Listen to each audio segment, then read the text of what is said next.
In the 1980s, the Satanic Panic was a thing. So, how did this happen?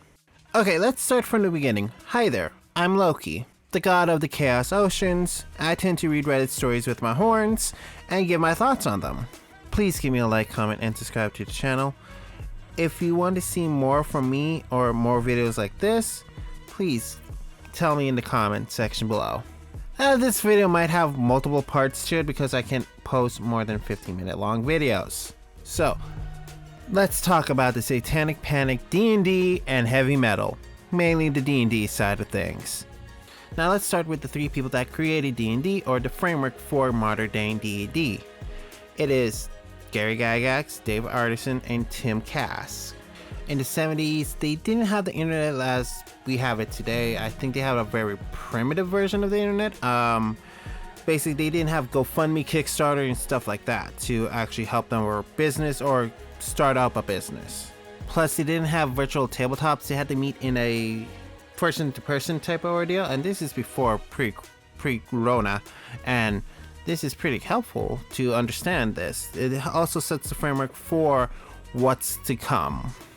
I believe the moral panic got into high gear in the 80s when a new type of music called heavy metal, AC/DC, Guns N' Roses, bands like that, Metallica, for example, were more or less against the established rule, which also helped that there was other like religious movements and stuff like that are happening in this time frame as well. For example, the hippie movement, the Wicca movement, and stuff like that. And this isn't the the 50s and 60s rock music. It's basically very different, a very different beast. For example, Welcome to the Jungle, Highway to Hell. Now imagine that as a pearl-clutching Christian hearing your child listen to this. Then you hear a rumor that the devil is telling them to do stuff in the background. That could probably make you go, what the fuck are my kids doing? Now there is this book called Michelle Remembers. This book actually coined the term, I believe, satanic abuse. And majority of the information in this book are lies. If you look at this book, I don't recommend reading it at all, but if you look at the book, you're going to see nothing but lies. And this actually infected the world of academia and psychology. So imagine that. A psychiatrist saying, this science is proven because this book says that she was abused by Satan. Or the devil. Whatever you pick. Whatever poison you pick. But this actually irritates me. You allowed your own personal biases to basically enter your work. Which I have nothing against if you have biases, but if you're allowing that to blind you from what you need to do and help people, this will destroy the planet or destroy your personal career and your credibility. Thanks to this book, people's lives were destroyed, ruined, and everything. Children were lying to protect themselves, false information, leading questions to everything where there's no credible evidence. There are still people in jail, I believe to this day, for crimes that they did not commit.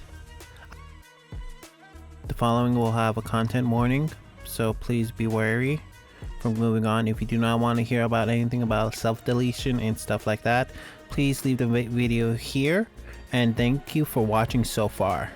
There was a young man named James Edward Dallas III. I might got that name slightly wrong, but it's his name, trust me, but in different order. But he attended Michigan State University at the age of 15 or 16. James was pretty young for a college student. He was, like I said, he was 15 or 16 years old. Now imagine that amount of stress on a 15 and 16-year-old, and in an environment where you could probably get drugs pretty cheap, and you start questioning everything about your life. That's not good for a kid. And yes, he is a child. This child was thrown into college too damn early, in my opinion. Yes, he was a smart kid, but he was still a kid. He needed time to develop. But no, they threw him directly into the lion's den, in my opinion. And this child was questioning everything about himself. So what happens when you get enough stress and you want it all to go away? And that stress is just eating you inside every day, every night. That's right. He wrote a self-deletion note. He went into the Stanford's, I believe, tunnel system, and he tried to self-delete. I am not joking. His parents should be ashamed of him, or at least be very wary of what they caused their own child to feel. Because there was a anecdote I looked at, basically saying he had to break into his own house during Thanksgiving break as his family went somewhere else, and they did not tell him. But you're asking, why are you mentioning this young man and his self-deletion? Well, I'm going to tell you why. Because the investigator, William Deere, I'm sorry about that, he was from Texas. He was hired by the family to look into James's death, or disappearance, basically. And when he found the suicide note, he found a corkboard on James's I think, room. The corkboard had thumbtacks in the shape of a map, but this is where I'm gonna get very bitter at this man. He thought it was a dungeon map, so he sent it to not a forensic expert or anything like that. No, he sent real evidence for a missing persons case to the creators of D&D, Gary Gygax and Tim Cax. And this is just, does this break the command, like, rule of order or whatever? But no, this man thought that D&D was the cause of James's death, or I mean disappearance, because he wasn't dead yet. He met James Cax in a Gen Con convention. Then he moved to New Orleans.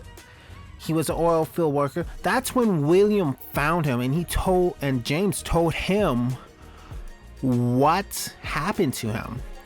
Then, at the age of 17, self-inflicted pum to the head. And people are still blaming D&D at the time for his death. There are more stories to come with this blaming of something that did not count for this person's demise, which I find disgusting that people are using this as a fear-mongering tactic. The young man was hurting. He was unable to, vent or something like that, something healthy to help him get over this pain he was feeling. I'm sorry, but I've been there. I've been to those dark places. It's not fun. It's not fun at all. And I do hope that James has found peace in the afterlife. I hope that he is doing better in a different life or in another world. I just don't like it when people use fear-mongering tactics on things that they don't understand. But James was found dead. Well, sent to a hospital, to his local hospital, when they found him with a self-inflicted gunshot wound to the head. And this had two effects with TSR and basically D&D in general. There's two effects. Here's the first effect. Effect one, they made more money off of this. Sales skyrocketed out of the wazoo. That is the truth. Second effect, the moral police, I'm going to call them that because I don't want to say the panic police or whatever. But the moral police use this and others like it as a target locked to just try to ban D&D. Right now, I am still looking into other parts of this panic. Hopefully, I can probably get myself put together, but it's just going to get darker as we keep going on. And thank you for watching. If you have seen any of my Reddit videos, please just watch those. If you don't want to watch this, which is understandable, this is just for me to try out researching stuff. I'm just branching out into different fields. But thank you for watching if you made it this far. Sorry that I felt like a little ranty, but thank you. From the bottom of my heart, thank you for watching this video from this fucking octopus. Or a grown man pretending to be an octopus god.